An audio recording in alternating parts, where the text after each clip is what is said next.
Vamos a explicar en este vídeo cómo elaboramos vuestros dientes. En Clínica Beltrán todo el proceso de elaboración de dientes lo llevamos a cabo mediante lo que llamamos flujo digital. ¿Qué significa esto? Que desde que tomamos las medidas hasta que construimos el diente, todo el trabajo se elabora mediante una forma de trabajo digital, es decir, mediante un diseño digital y un maquinado o una producción también digital.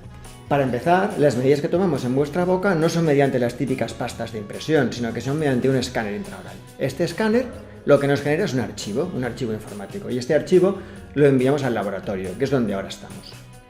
En el laboratorio, mediante un programa de diseño, lo que hacemos es diseñar, a partir de ese archivo que conseguimos de la boca, diseñar la forma en la que queremos construir los dientes. Y aquí acaba la fase de diseño. Una vez diseñado el diente y aprobado ese diseño por parte del dentista, pasamos ya a la fase de producción o de elaboración del diente. La siguiente fase consiste en la elaboración de los dientes, la producción de los dientes que antes hemos diseñado. Para ello utilizamos máquinas como impresoras 3D, mediante un método que sería en este caso aditivo, o mediante fresadoras, como es la máquina que estáis viendo, que son unas máquinas que a partir de un bloque extraen el diente que hemos diseñado, como podemos ver aquí. Y llegamos por fin a la tercera, que es la última fase de la elaboración de los dientes, que sería la que podríamos llamar la fase artística.